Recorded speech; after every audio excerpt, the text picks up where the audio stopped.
예배와 헌신을 말할 때 종종 눈에 띄는 어떤 특별한 행위를 떠올릴 때가 있습니다. 수천 명 앞에서 설교를 하거나 선교지에 나가거나 혹은 전 재산을 다 드리는 그러한 결단 같은 것들 말이죠. 그러나 하나님께서는 우리에게 오늘 말씀을 보면 밀가루를 원하고 계십니다. 이게 무슨 얘기인가 싶죠? 밀가루라는 것은요, 어느 부엌에나 다 있는 것 같아요. 밀가루 없는 집이 있나요? 어느 집에나 다 밀가루는 있습니다. 그냥 평범한 재료지요. 그런데 하나님께서는 오늘 말씀 이 레위기에서 그 밀가루를 성소에 올려서 향기로운 제물로 받으십니다. 우리가 생각할 때 제사라고 하면 어떤 게 제일 먼저 떠오르죠? 제사라고 하면 저는 피 흘림이 먼저 생각납니다. 짐승을 잡아서 피를 흘리고 대부분은 저와 같이 피 흘림 혹은 짐승, 제단, 속죄 이런 단어들을 떠올릴 것 같아요. 그러나 오늘 말씀 레위기 2장을 펼쳐보면 아주 놀라운 반전이 있습니다. 왜냐하면 피가 없어요. 동물도 없습니다. 울부짖는 소리도 없고 무거운 재물도 없습니다. 그냥 다만 아주 고운 한 줌, 기름 몇 방울, 그리고 유황 한 움큼, 그게 다예요. 레위기 1장에 지난번에 우리가 살펴봤던 이 번제라는 것이 있어요. 이 번제라는 것은 가장 전면적인 속죄 제사를 다뤘다면 오늘 말씀 레위기 2장은 아주 소제를 설명하고 있습니다. 소제라는 말은 히브리어로 미나라는 말이에요. 이 제사는 문자 그대로 이 미나라는 뜻이 선물이라는 뜻입니다. 예물이라는 뜻이에요. 즉 소제는 전쟁터에서 정복당한 자가 정복한 사람에게 드리는 조공 혹은 헌상을 의미하는 단어로 주로 사용되었습니다. 그렇다면 하나님께서는 왜 이러한 고운 가루를 원하셨을까요? 오늘 본문을 통해 하나님이 우리에게 요구하시는 헌신은 어떤 향기를 품고 있어야 하는지 오늘 말씀을 통해 살펴보려고 합니다. 본문 1절을 보면 이렇게 시작해요. 누구든지 소제의 예물을 여호와께 드리려거든 고운 가루를 예물을 삼아 그 위에 기름을 붓고 또 그 위에 유황을 놓으라고 얘기합니다.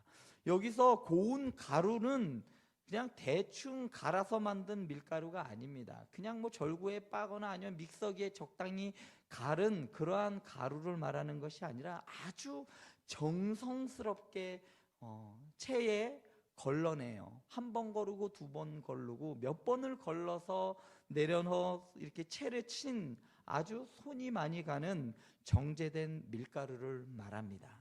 정결하게 선별되고 체에서 쳐서 부드럽고 고운 순수한 상태가 될 때까지 반복해서 손질을 거쳐야만 하나님께 올릴 수 있었습니다.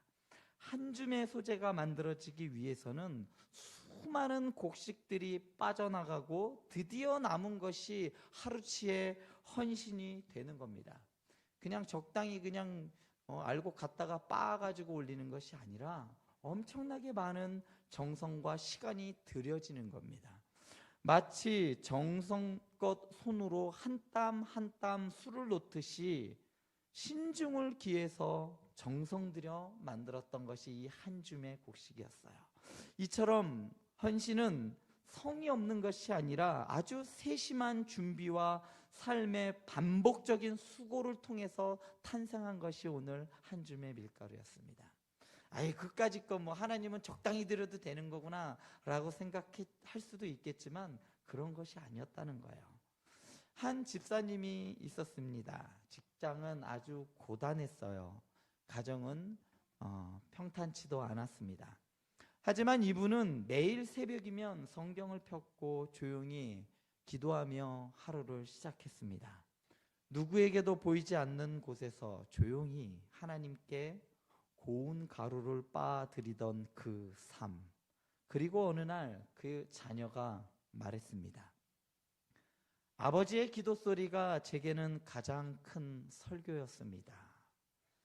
제단에서 타오르는 재물보다 조용한 삶에서 피어오르는 그러한 헌신의 향기가 더 깊은 법이란 말입니다. 사랑하는 행복한 교회 성도 여러분, 성도님들이 매일매일 드리는 삶의 밀가루는 과연 어떤 모습입니까? 남은 시간, 짜투리의 정성, 아니면 기도하며 맷돌을 돌리듯 한 준비한 삶의 정수입니까? 헌신은 감정에 따라 감정의 폭발함이 아니라 일상 속에 깃든 아주 반복적이면서도 수고의 결정체가 바로 헌신이란 말입니다. 고운 가루는, 오늘 말씀에서의 이 고운 가루는 우리의 일상이에요. 왜냐하면 이 소재는 어느 제사나 다 들어갔고 매일매일 드리게 되어 있기 때문입니다. 그저 일주일에 1시간이 아니라 월요일부터 금요일까지, 아니요 월요일부터 토요일까지의 삶, 그리고 여러분들이 회사에서, 학교에서 보낸 시간, 그리고 자녀들에게 쏟는 관심, 그리고 말없이 눈물 흘리며 드린 그 중보의 그 기도들, 그것들이 바로 소재입니다. 오늘 본문 1절은 계속해서 이렇게 말해요. 그 위에 기름을 붓고 또 그 위에 유향을 놓아라고 말합니다. 고운 가루 위에 반드시 기름과 유향이 함께 해야 했습니다. 가루만 들이면 안 되는 거예요. 그 위에 반드시 기름이 얹어지고 유향이 얹어져야 했습니다. 성경에서 기름은 성령의 기름 부음을 상징합니다. 또한 유향은 성경에서 기도의 향기를 의미를 해요. 이는 아무리 열심히 살아도 성령의 기름 부음이 없으면 그 헌신은 건조하고 타지 않는 그냥 가루일 뿐이라는 이야기입니다. 아무리 곱게 간 가루라 할지라도 그 위에 기름이 부어지지 않으면, 그리고 유향이 없으면 향기롭지 않다는 이야기예요. 이 말은 아무리 많은 수고를 해도, 그리고 아무리 열심히 살아간다 할지라도 그 위에 기도가 없으면 하나님께 향기롭게 올려지지 않는다는 이야기입니다. 즉 내가 아무리 정성스럽게 준비한 헌신이라 할지라도 성령의 기름 부음과 기도의 유향이 없이는 하나님께 향기로운 제사가 되지 못한다는 말씀입니다. 여러분들은 어떻게 사역하고 어떻게 헌신하고 어떻게 봉사하고 있습니까? 사역을 하다가 힘에 겨워 사역을 내려놓겠다는 말을 저는 종종 듣습니다. 저 올해까지만 구역장 할게요. 저 이번까지만 교사합니다. 혹시 성령 없이 사역을 감당하고 있지는 않습니까? 기도 없이 열심만 부리고 있지는 않습니까? 우리의 섬김 위에 다시 성령의 기름을 부어야 하는 겁니다. 우리의 정성 위에 은혜가 덧입혀져야 하는 것이죠. 우리는 기름 없이 돌아가는 기계가 아닙니다. 기름 부은 등불이 되어야 한다는 말이죠. 오늘 본문 11절은 놀랍게도 이렇게 경고합니다. 너희가 여호와께 드리는 소제물에는 누룩을 넣지 말지니 너희가 누룩이나 꿀을 여호와께 화제로 드려 사르지 못할지니라. 여기서 누룩은 무엇입니까? 누룩은 부패와 죄의 상징이에요. 외식과 위선, 그리고 감추어진 죄이며, 그리고 내 의, 자기의 의를 말해요. 예수님께서도 누룩을 바리새인들의 외식과 위선에 비유하곤 하셨습니다. 종교적인 열심 속에 감추어진 위선을 누룩으로 비유하셨던 것이죠. 또한 꿀은 달콤한 감정의 상징이지만 발효를 통해 꿀도 쉽게 변질될 수 있는 그러한 특성이 있기 때문에 제단에 태워 드리는 제사에는 특별히 금했습니다. 꿀은 당장은 달콤하지만 발효되고 썩을 수 있는 감정적인 신앙을 상징하고 있습니다. 즉 하나님은 감정적인 열정이나 외적인 화려함보다는 아주 순전하고 정직한 마음을 하나님께서는 원하신다는 말입니다. 우리의 헌신이, 우리의 수고와 우리의 봉사가 외적인 화려함보다는 순전하고 정직한 그러한 것이 되어야 한다는 것이죠. 사람의 보이기 위한 것이라면 그것은 꿀입니다. 우리의 기도가 감정적인 폭발에 지나지 않는다면 그것은 누룩일 뿐입니다. 하나님은 부패한 동기, 사람의 인정을 섬기는 그런 인정을 구하는 섬김, 또한 감정에 치우친 예배를 하나님께서는 원하지 않습니다. 누룩이 없는 순전함, 꿀 없는 진실함이 소재의 본질인 겁니다. 또한 13절을 보면 오직 소금은 반드시 소금을 꼭 넣어야 했습니다. 13절에 보면 내 모든 소재물에는 소금을 치라. 내 하나님의 언약의 소금을 내 소재에 빼지 못할지니 내 모든 예물에 소금을 드릴지니라 라고 하셨습니다. 소금은 무엇일까요? 변하지 않죠. 부패하는 것을 막습니다. 특별히 이 소금을 통해서 하나님께서는 언약을 세운 적이 있습니다. 그것을 우리는 소금 언약이라고 하는데요. 민수기 18장 19절에 보면 하나님께서 이스라엘 자손들에게 이렇게 말씀하셔요. 이스라엘 자손이 여호와께 거제로 드리는 모든 성물은 내가 영구한 몫의 음식으로 너와 내 자녀에게 주노니 이는 여호와 앞에 너와 내 자손에게 영원한 소금 언약이니라. 소금은 변하지 않습니다. 그래서 하나님께서는 하나님과 우리와 맺은 그 언약이 소금과 같이 변하지 않는 그러한 언약이라고 말씀하셨어요. 그래서 제사를 드릴 때에 소금을 드리는 것은 소금은 썩지도 않고 타지도 않고 변하지 않기 때문에 그 변하지 않는 헌신을 하라는 이야기예요. 그리고 하나님께서는 그 변치 않는 헌신과 그 언약을 지키는 삶, 하나님과 맺은 그 약속을 지키는 삶, 신실한 삶은 하나님께서 원하고 계시다는 말이에요. 우리의 헌신이 내가 하고 싶어서 내가 좀 열심히 있어서 그렇게 해서 하는 헌신이면 안 된다는 말이에요. 하나님은 영원한 언약의 소금과 같이 변하지 않는 헌신을 원하고 계십니다. 오늘 본문 3절과 10절에서 반복적으로 강조하는 것이 있어요. 3절과 10절에 보면요, 소재물에 남은 것은 아론과 그의 자손에게 돌릴지니 라고 반복해서 남은 것은 아론과 그의 자손에게 돌리라 라고 반복적으로 말씀하고 계십니다. 이 말은요, 소재는 온전히 다 불살라지지 않았다는 거예요. 완전히 태우면 나눌 게 있을까요? 없겠죠. 그런데 완전히 태우지 않았습니다.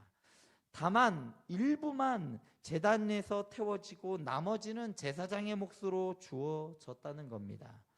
이것은 무엇을 의미합니까? 첫 번째로 우리의 헌신은 단지 하나님께 드리는 영적인 제사로만 끝나는 것이 아니라 공동체를 위한 나눔과 섬김으로 이어져야 한다는 겁니다. 왜 제사장들에게 드리는 예물이 왜 공동체를 위한 것일까요? 당시의 제사장들, 그러니까 레위 지파는 분깃을 받지 못했어요. 그들을 섬기는 것은 다른 지파 사람들이 섬겼습니다. 그 사람들에 의해서 먹을 것이 주어져야만, 양식이 주어져야만 레위인들은 살아갈 수가 있었습니다. 그래서 레위인들이 살아 있어야만 하나님께 온전한 예배를 드릴 수 있었고, 이스라엘 공동체는 예배 중심의 공동체로 온전히 세워져 가기 위해서는 레위인들을 그들이 감당해야만 했었습니다. 이 역할을 했던 것이 바로 이 소재였어요. 그들이 드리는 그 예물을 통해서 제사장들이 먹고 살 수가 있었고, 그리고 그들의 삶을 통해서 예배가 세워지고 하나님 중심의 삶을 그들은 살아갈 수가 있었습니다. 그래서 소재의 드림은 공동체를 위한 나눔이 되었던 것입니다. 두 번째로 이 소재는 제사장은 이 음식을 집에 가져가서 먹는 것이 아니라 반드시 성소에서 먹어야 했습니다. 즉 하나님께 드려진 헌신이 공동체를 살리는 양식이 된다는 것입니다. 오늘날 목회자와 사역자 그리고 교회 리더들에게도 동일한 원리가 적용됩니다. 하나님의 백성이 헌신과 예물로 예배를 드릴 때 그 헌신이 공동체를 세우는 양식이 되는 겁니다. 여러분들이 하나하나 하는 그 헌신을 통해서 이 행복한 교회라는 공동체가 세워지고 건강하게 만들어지는 그러한 원동력이 되는 것이 여러분들의 헌신이라는 말이에요. 누군가는 하겠지, 다른 사람이 하겠지, 나 말고도 다른 사람이 하겠지. 이 소재에는 어떠한 누구도 예외도 없었습니다. 하나님께서는 누군가의 헌신을 원하는 것이 아니라 바로 여러분들, 바로 한 명 한 명의 헌신을 하나님께서는 원하십니다. 하나님께 여러분들이 원하시는 것은 하나님께서 원하시는 것은 여러분들의 삶이에요. 삶 속에서 드려지는 예배를 하나님께서는 원하신다는 겁니다.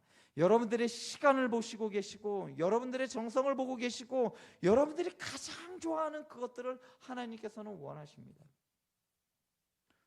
오늘 본문의 이 소재는 예수님의 삶과 사역을 아주 선명하게 예표하고 있습니다. 예수님께서는 고운 가루처럼 완전한 삶을 사셨습니다. 예수님은 어떤 분인가요? 죄가 없으신 분이었습니다. 죄가 없으셨고 그의 삶은 정직하였고 순전하였고 곱게 빠진 헌신의 삶이 바로 예수님의 삶이었습니다. 또한 두 번째로 예수님의 기도는 유향처럼 하나님 앞에 상달되었습니다. 또한 예수님의 삶은 누룩 없는 진실함으로 십자가에 달리셨어요. 또한 예수님의 헌신은 꿀처럼 자기의 달콤한 자기의 위안이 아니라 쓴 잔까지 마다하지 않는 그 사랑이었습니다. 또한 예수님은 자신을 나누어 공동체를 살리셨고 지금도 우리 안에서 생명의 떡이 되어 주셨습니다. 이렇듯 예수님은 피 없는 제사를 넘어 자신의 몸과 피를 함께 드린 완전한 제사를 우리를 위해 드리셨습니다. 그러므로 우리는 예수님을 본받아 예수님의 가신 그 헌신의 삶, 우리가 드려야 할 그 헌신의 제물을 하나님께 올려드려야 하는 것입니다. 그러므로 바울은 이렇게 권면합니다. 로마서 12장 1절에 보면 너희는 너희 몸을 하나님이 기뻐하시는 거룩한 산 제물로 드리라. 이는 너희가 드릴 영적 예배니라. 레위기 2장의 소재는 오늘날 우리에게 지금도 곡식을 가져다가 이렇게 예물을 드려라 라는 그러한 말이 아닙니다. 오늘 하나님은 우리의 하루를 원하시고 계세요. 우리의 수고를, 우리의 마음을 고운 가루로 준비하시기를 원하고 계십니다. 주일날 와서 드려지는 이 한 시간을 원하는 게 아니란 말이에요. 여러분들의 진정한 예배는 바로 저 문을 나가서부터 시작됩니다. 그 삶을 여러분들이 어떻게 치열하게 살아가느냐에 따라 하나님께서 여러분들의 삶을 받으시는지 안 받으시는지. 어떤 사람은 별 볼 일 없는 한 줌의 가루라고 생각할 수도 있습니다. 그런데 어떤 사람은 정성스럽게 치고 쳐서 드리는 아주 정성스러운 그러한 예물을, 그러한 삶을 드리는 사람이 될 수도 있습니다. 우리에게 주어진 하루를 그렇게 곱게 빻아 올려 하나님께 드리는 여러분들 되시기 바랍니다. 감정의 꿀이 아니에요. 신앙은 감정이 아닙니다. 진실의 소금을 그 안에 치시기 바랍니다. 사람에게 보이는 누룩을 제거하시기 바랍니다. 좀 부풀려지고 뭔가 있어 보이고 그런 것이 아니라 여러분들 성령의 기름을 부으시기 바랍니다. 그것이 바로 하나님께서 오늘도 기뻐하시고 찾으시는 거룩한 산 제물이요 영적인 예배인 것입니다. 영적인 예배라는 것이 좀 여기서 좀 손 좀 들고 좀 감정 있게 은혜 있게 찬양하는 것을 원하시는 것이 아니라 삶의 자리에서 늘 하나님을 의식하며 코람데오의 삶을 살아가는 겁니다. 내가 이것 하나 취할 수 있지만 하나님이 보시게 하지 않는 거예요. 내가 다른 사람들에게 화를 낼 수도 있고 내가 손해볼 수 있지만 예수님 때문에 참는 거란 말이에요. 그러한 삶을 하나님께서는 원하시고 그것이 바로 우리가 드려지는 영적 예배인 겁니다. 찬양팀에 찬양하는 손도, 식당을 준비하는 주방봉사팀의 손도, 병상에서 환자를 돌보는 손도, 그 손끝에 고운 가루가 있어야 한다는 겁니다. 여기에 성령의 기름 부음이 있고, 그리고 기도의 유황이 올라갈 때 여러분들의 평범한 일상이 하나님께 향기로운 제사가 될 것입니다. 한 주간 내내 하나님께 드릴 고운 가루는 무엇인지 고민해 보시기 바랍니다. 내가 드릴 수 있는 한 줌의 가루는 무엇일까? 나의 헌신은 성령의 기름과 기도의 유황이 함께하고 있는지 돌아보셨으면 좋겠습니다.